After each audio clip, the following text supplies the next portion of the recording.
What's going on, guys? Welcome back to a new video. Today's video is going to be a little different. Today's video is not going to be about the H2 or supercars. Today's video is going to be about all the gear that I use to make these videos possible. Now, when I first started making these videos, the first video that I posted, you'll see a little link up on top right now.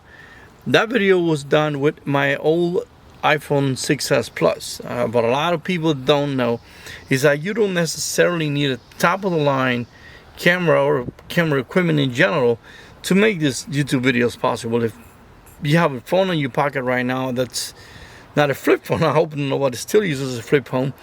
Those phones are pretty much capable of doing 1080p at 60 frames per second. No, you don't need 4K. 1080p at 60 frames is a lot of what the standard guys and girls on YouTube use, and there's a lot of people that don't even notice the difference. But anyways, what's on today's video? Today's video, like I said, I'm going to share every single piece of equipment that I have got till this day to make all these videos possible. Now, I would like to remind you, if you're interested in any of the equipment that you see on today's video, check down the link in the description of the video and you'll see all the links to buy this gear. Now, quick reminder, those are affiliate links though. Every time you guys click on one of those links and make a purchase, no matter how small or big it is, yes, I do get a kickback, and those help kind of support the little spends that I have every time I make a video. So without further ado, let's go on into the video.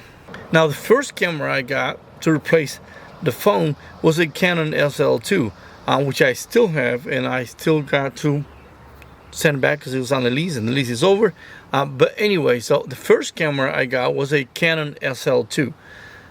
Even today, that camera is still on sale online on some places, and you might still get lucky and find it at your local camera store.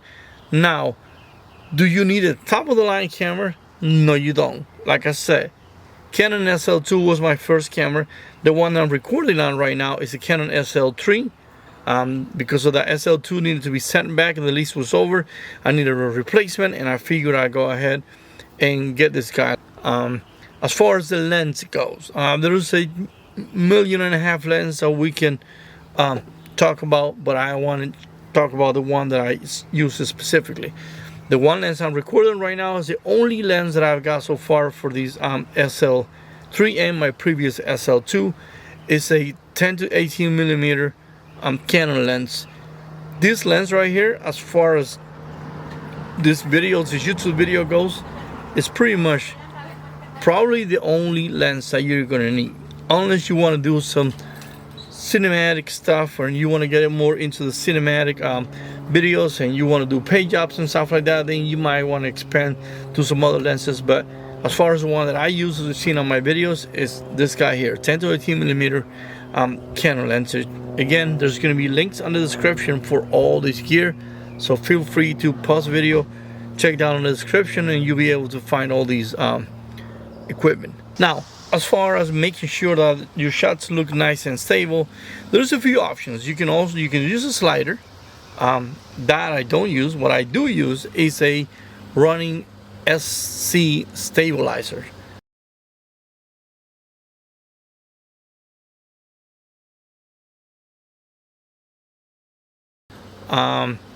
There is another option. There is a running S, which is for kind of like a heavier setup. Again, like I mentioned before, I'm using an SL3 without a mic, without a light on top, without anything like that. So what I do, it's for what I do, the running SC is doing just fine. I know it's a little bit of more of an expense if you're on the budget, but if you're considering saving up for a stabilizer, that's the one I use. Now, as far as the drone shots you see on my videos, the drone that I use currently is a Phantom 4. It's not a Phantom 4 Pro or Pro 2. It's a Phantom 4. It does the job really well. It's gonna last me for a while, because the drone that any other drones you take care of, it'll last you for a while. There's a reason why I haven't got nothing smaller, a lot easier to travel with, like a Mavic or something like that. Is because as of right now, I find myself making videos in around the local LA area, so I don't mind carrying around that big bulky styrofoam case where the Phantom 4 comes in. One quick note that I want to let you guys know: if you are planning on buying a drone as big as the Phantom 4, if you purchase a drone, please do yourself a favor, get yourself a second battery. The Phantom 4 is a drone that, again, don't quote me on these, I'm not a drone expert, I have owned a few of them, but I'm just telling you what has happened to me or what I experienced. If you are getting a Phantom 4, you might want to get a second battery. Even a Mavic or any of the other drones, you always want to have a second battery. On the Phantom 4, it's easy to get up on the air, miss a couple of shots, now you want to get up on the air again, and next thing you know, depending on how you fly and what the weather conditions are, if it's not too windy or what, you can need through one battery pretty quick. And the last thing you want is to be far from the house. Let's say you're doing off-road videos and you're far out, you run out of battery, only one battery, so you miss a shot. So if you do get a Phantom or any other drone, I recommend getting an extra battery. Now, another camera that I use to do external shots, you've probably seen only a couple of shots with that camera in my videos, or maybe none. I don't think I ever used that one, but I do have a Hero 4 Black GoPro. Why this one is special? Anything special about this one? No, it's just pretty much the one camera that I have that I'll plan on using on future videos. Now, sometimes I still use my iPhone, and I have a A Plus, I believe it is, iPhone A Plus. Today's mobile devices, for the most part, have an excellent video quality, enough for these small YouTube videos, kind of like blog setup. So yes, if in case you want to start making videos today, there's nothing wrong with reaching in your pocket, going into your video settings on your mobile device, make sure that you set up at 1080 at 60 frames, and you'll be all good to go. Now, if you want to take it a little step farther using your mobile device and not buying a camera, there's one piece of gear that I recommend, which I also use, is the Osmo Mobile 3.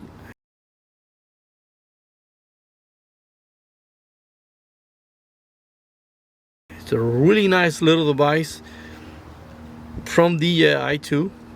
By the way, I'm not paid by DJI to use all the products. I know I mentioned the Running SC, the Phantom, and now the Osmo Mobile 3. It's just what I tried so far, and it works, and I'm going to share with you guys now.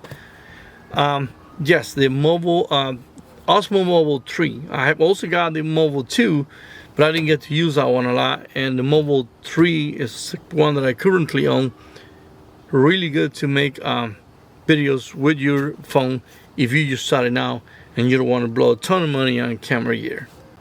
Now, as far as memory cards, please make sure that you get a known brand of memory cards. Don't do what I did at first, but a couple of them on eBay, I believe it was, were a brand that I've never seen before, but it was a good deal. It was, I think it was 128 gig SD card, and literally the first car meet I went to, put one on the canon. I think it was a drone, but I put one of those cheap cars in, and what I thought was about 20 minutes worth of footage on the drone, when I got home, the memory card was gone, useless. So do yourself a favor, get a known brand of SD cards like Sony. I've used Sony in the past, and right now I believe all the memory cards that I have used are SanDisk.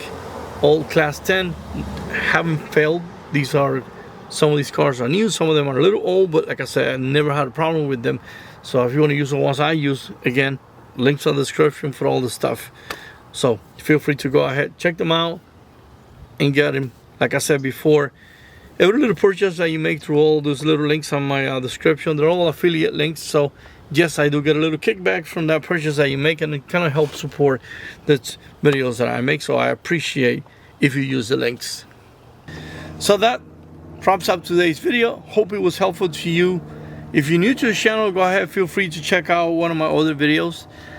Typically, you'll notice that this is not the kind of videos that I post on the channel, but I kind of figure I wanted to share with you the gear that I use in case you're new to this whole YouTube thing. Thanks a lot for watching. Hit that like button and subscribe, and like I always say, we'll see you on the next one.